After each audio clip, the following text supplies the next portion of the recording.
So in this lesson, I want to show you how you can use Upwork in order to find talent and to hire talent and to work with people who can help you create your brand identity and really anything you need actually in your business. But yeah, you know, in this case, we'll focus on your brand identity. I use Upwork all the time for a lot of different type of work. So, you know, visual creations and graphics is one part. You know, you can find great designers on here, but you can also find other things. So, you know, I use this platform for like research work. You know, if I'm working on a blog article where I need some research done and I need to find out what is the average pricing for a certain color service, or I don't know, something that I need for an article, I can hire a researcher on here, or I can hire someone who can do technical work for me. For example, recently I did a change of the design theme on the salonbusiness.com, which involved a lot of technical work. And even if I could do it, it would just take me so long because I had to go through every page, change codes and stuff on every post I've ever done, which, you know, would take me a lot of time. So for things like that, I would just hire a technical person who can do that for me, so I don't need to spend the time on it.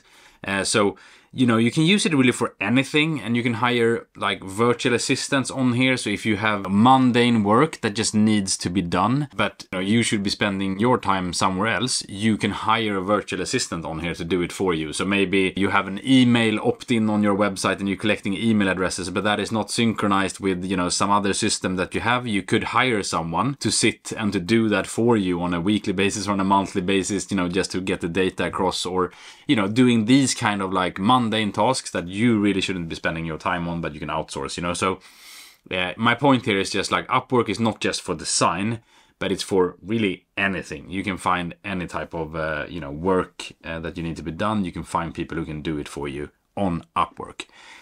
So anyway, let's just dive into the platform, and I'm going to show you a little bit more, you know, how you find people and how you can find good people, good designers and so on, using the tool. Below the video, there's a link over to Upwork, and when you go to that, you will land on a page that looks something like this. What you will need to do is to create an account. So there's a button up here called sign up. It's free to create an account on Upwork. It doesn't cost anything. The way Upwork makes money is actually like when you pay through the platform, they take a transaction fee. That's how they earn an income. But anyway, so it's free to get the account. You just, you know, enter your email and you get set up, and then you land inside Upwork. In here, you'll find jobs. So this is where you can post jobs and, you know, post your briefs on work that you want to create. You'll have, you know, the talent section. That's where you can find people who are registered on Upwork.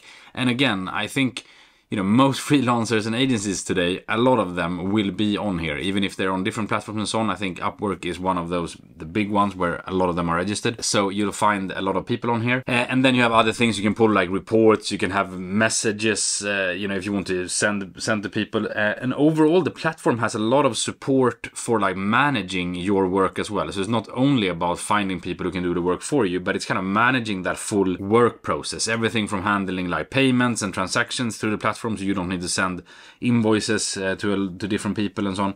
That's all managed through here. You know, when you hire people, you can hire them on like an ongoing basis, so they work certain hours a week for you, or on a project basis. And if you do hire someone on an ongoing basis, like on an hourly basis, you know, the platform can also be set up so it kind of takes, every time they report time that they work for you, it grabs screenshots of the person's screen so that you can really control that they are actually working during those hours, and so on and so forth. So there's like a lot of this type of functionality in the platform to make hiring and working with talent effective, basically. So that's one of the things that are really powerful with Upwork. But what I wanted to do now in the video is just to kind of first show you how you can select talent and find talent, and then I'm gonna go through the process of how you actually post a job. Because the way it works is that you can find talent by like going through this repository and invite them to a job. But you first need to create a job post and a brief, and then you can invite people to that. So we will soon actually create that job, but we'll just start by by looking at, you know, how you find the people in here, just so you kind of have a little bit of understanding how it works. I think it will get clearer, you know, as we go through it. So right now I'm just in the talent section. So you go to talent and then you'll land here. So here you can search for people. So for example, you could do, if you wanted to create the brand identity, you could search for, yeah, there you see it's suggested brand identity. And it will come up with then a lot of people who are offering this type of service. What I would say, if you're creating something like a brand identity, it doesn't really matter where the person is located, right? So this is now set to US only, because I often use that if I'm gonna like have someone who needs to write copy and so on, and I want to have the proper language. But you know, for design work, you don't need that. And I know a lot of talented designers based in, you know, the Philippines, really all over the world that I've been working with, who are really good. So I don't see any point for like design work to use US only. It's more probably like if you do copywriting, you want to have your country. So not only US, wherever you're based, you can filter on that. So now we did that search, you'll see people, you know, a lot of people coming up responding to that profile. So let's start by talking a little bit about the rate and the cost you should expect. Because really you could hire someone to, you know, create a logo for you for like $30 or $50, you know, like really low cost projects.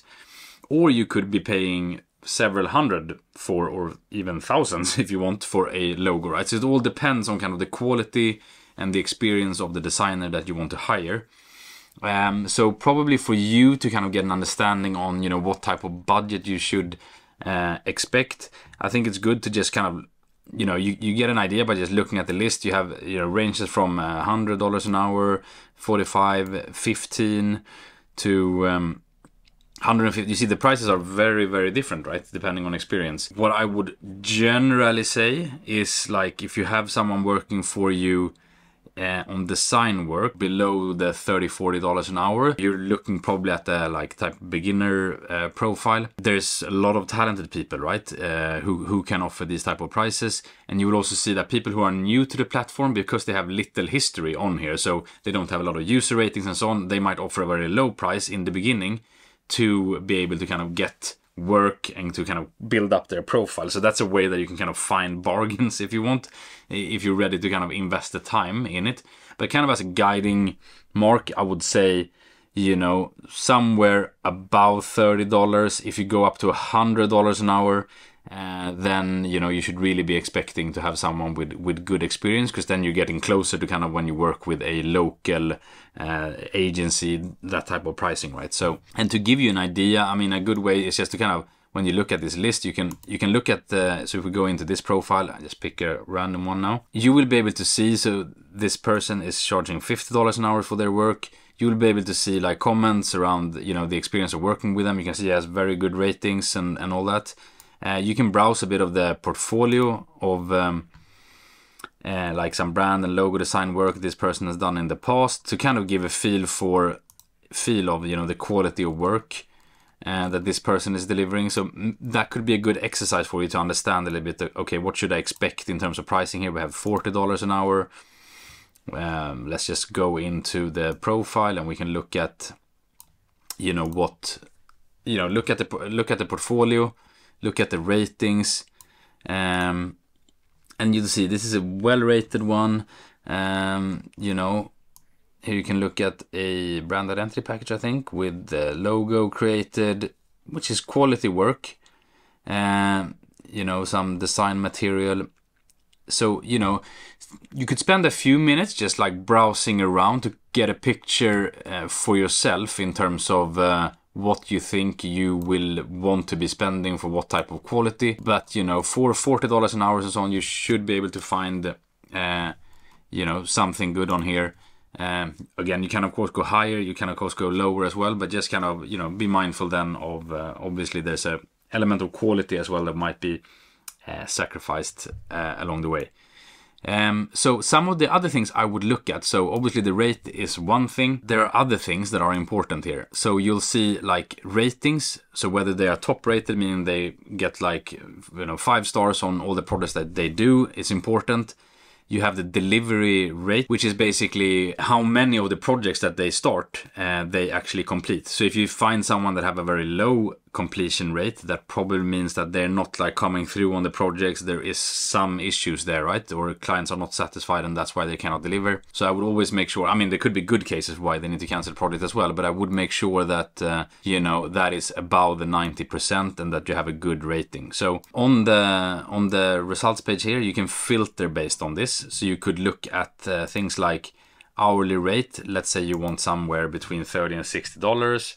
You can look at job success rate, and you can say that you want 90% and up, which is probably what I would recommend, or which is, you know, to make sure that, you know, they actually are completing the projects. You have the earned amount. So this is an interesting one. Basically, what this tells you is how much money they have made through the platform. So the higher this amount is, that means that they, you know, have a lot of cases, you know, they've proven their performance.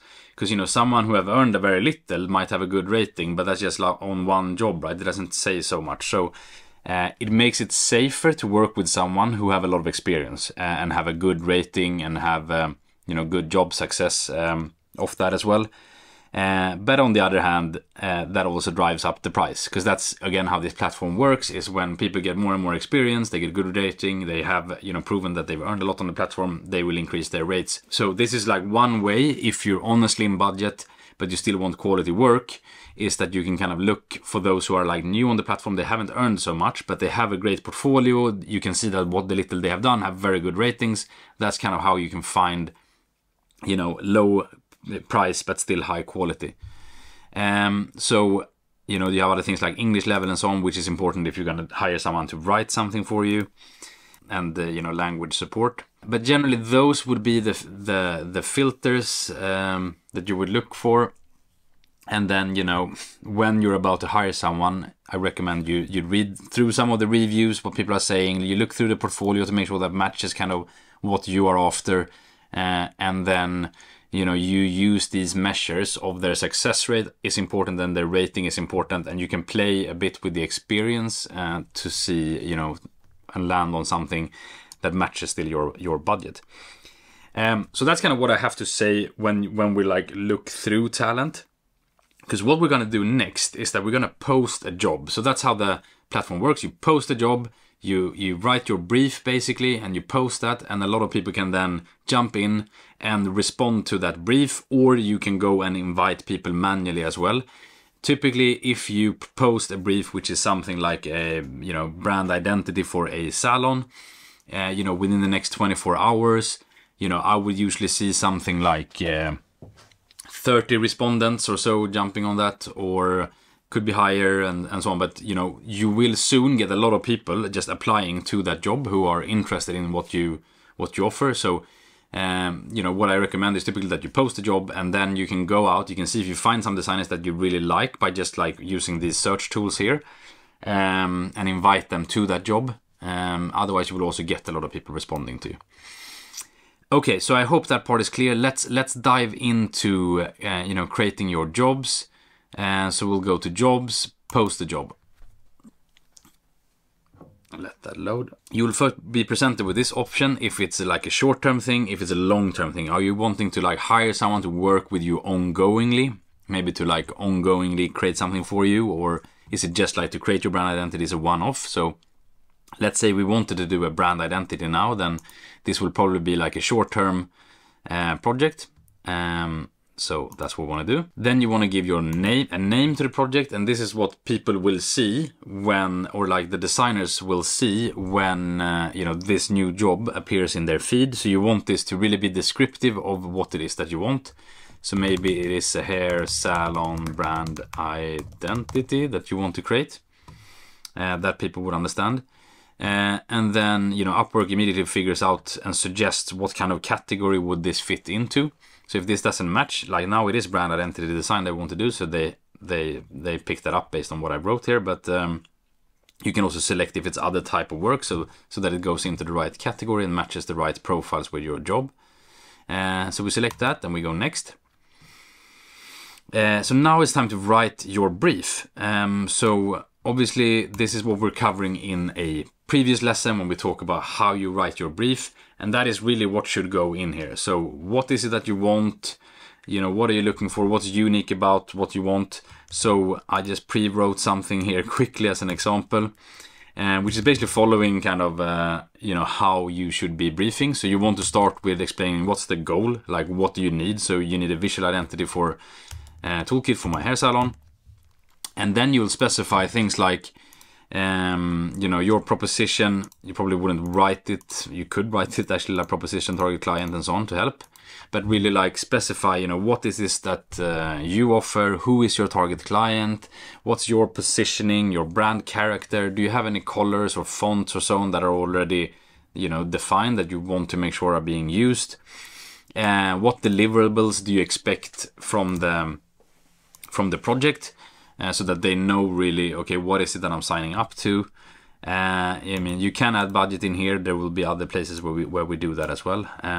And then like roughly what's your timeline, when do you need it by? So if you include all this and you write that clear brief, you should for sure get good respondents on this project. One thing, like this is a little tip I would use here, is when you write your description, what I typically do is that at the end of it, or you know, somewhere down here, I include a question. And this could be any question. The purpose of this question is really to make sure that people who, you know, when they see your brief, you want to make sure that they have really read it and understood it before they say, yes, I want to apply for this job. Okay? So this is just a little trick I use to kind of write a question down here. It could be, you know, what's your favorite animal? Or, I mean, it could be really anything, but probably something to do with the project. It could be something like, do you have examples, or do you have examples from other hair salons? Let's say that. Do you have examples of other hair salons? And then you just, you know, specify that they should include answer when when they respond to the brief. Or something like that. Just so that, because this way, when you get a lot of responses back, you will see who have also responded to that question that you did hide down here. And those who have responded, that means that they have really read through your brief, because some will just want to kind of jump on this as soon as possible to get the job when you post it. So if they just respond and say, yes, I can do the job, without having really read the brief, that's a signal that, you know, they're just trying to kind of get the job and they're not too engaged on the project. So that's something that I would do, is to include like a question. You can even specify that this is a secret question to even to make sure that you have read the brief. That's fine as well, just to really make that clear so that they include that answer when they get back to you. Okay. You also have a room here to upload additional project files. So this could be, you know, if you already have an idea on, you know, what your brand what you want it to look like, maybe you have some inspiration from Behance or Pinterest or something like that. You know, this is where you would upload that so that they also get that as part of the brief. And then you have your brief well specified. So there's a few more details that we need to include. So let's go next. Now we're going to answer, is this a one-time project or an ongoing project? So for this, let's say this is a one-time project. You can include some screening questions here. So I recommend you do. You know, this could be, it suggests some things, but it could be things like, have you worked on, you know, we used that example before, but have you worked on hair salons before? Or do you have, you know, have you worked with organic brands before, if that is what you do? Or, you know, what, you know, if there's things that you think are important to know when they get back to you, you will add that in here. Let's just add in a default question for now. And you'll also see then that you have the option to have a cover letter or not. I always recommend you do have a cover letter, because that is kind of, when they respond to your brief, they will need to write something. So they will need to respond to those questions and they will need to write something, so that you know a little bit more, where they get a chance to explain why they would be the right fit for you. So that's that. And these questions will be very clearly visible, right, when they respond. That's why I like kind of the trick of hiding a question in the brief, because that's not as visible and it kind of adds that extra check that they have really read your brief. Okay, so let's go next. Then you would specify the expertise. and that the person wants to have. So this is to help kind of the algorithm at Upwork to match profiles with your brief. And so what is it really that you want to create? In this crate, we want to have brand guidelines. I mean, you could, so that should be kind of an expertise. They should have expertise in doing logo. Maybe you want stationery, and they should have done business cards. So you can specify some of that expertise that is important. Additional things, I would also add logo design, graphic design, you know, just specify the different things that are important for you, for the person responding to this job. And there's more things you can search for as well. And then we'll get to the experience of the person you're looking for. So obviously the ones who are very experienced and have a lot of experience, they will only respond to briefs that are positioned to them, as like the experts or intermediates. Whereas entry level will look for the other ones. So here you want to give a direction for what is the type of level of experience you want, and this will in the end correlate with the prices, right? Of you know, what it will cost to work with a person. So I would certainly suggest intermediate, unless you're really looking for something budget, or even expert, but intermediate will do fine. You can select where they are located. So I've used US only in the past, that's why it's on here, but in this case we'll select worldwide. You can also specify if you have your specific country and so on, you can add that in if location is important for you. But obviously worldwide opens up for much more people to respond, and you know, for design work I don't see much reason why it should be country specific. And who can see your job? So anyone. You know, you can make this an invite only if you just want to create the job so that you can, as we did previously, look through talent and select only the ones that you want to invite. You can do that as well. But really I would have anyone, you know, the more who want to participate, the better. You're looking for one freelancer in this case. You can invite if you have those who you want to invite. You probably do not have that. If there's any specific qualifications that you want, you can list those here as well. I think this is fine like this, so we'll just do next. Then you can choose if you want to pay this person by the hour or if you want to pay a fixed price. So kind of based on the fact that we selected intermediate as the experience, and the fact that we're looking for brand identity and so on, you know, the Upwork algorithm will show you kind of where you should expect pricing to be. So everything ranging from $5 an hour up to kind of the $45–50 an hour. Had you select expert on the previous one, you would probably see some higher ranges as well. But that's just kind of give you an indication of what the hourly rate would be. Given this is like a one-off project, is very clear in terms of what you want in terms of deliverables and so on. I probably wouldn't do this as a pay-by-hour project. I would do it as a pay-fixed price. And then you can set your budget for how much do you want to pay for the project. And, you know, a brand identity toolkit, I would say, you know, you should be prepared to pay something in between $500 and $1,500. You know, on Upwork there you can get something quite good. So maybe we set the budget to 1,000. Naturally, you know, this depends on your budget, right? You can for sure go lower than this and still get quality work. You might, you know, you want to look carefully in your screening process, you know, the lower you go, to see really why are they so low. Is it just because they have little experience on the platform and so on? But, you know, even for, you know, if you're just going to create a logo type design, you can get you can get a logo created for you on this platform for, you know, $30, $40, you know, that can really be done. And you can get something that is good quality even at this rate. But, you know, the risk is higher. And, you know, if you're just going to create a logo, I would suggest you go, you know, $150 at least. Yeah, something like that. And for a brand identity, I would go up to $600. Ideally, you have the room to go a bit higher, because you will get more quality talent that comes in and can do a better job for you. So really the question on budget really depends on your situation. You know, if you're just starting out, you just need a logo created, you can create a logo for, you know, $50. if you have a little bit of budget, you want to get this right from start and you want to have your full visual identity and so on, you know, go with something like $1,000.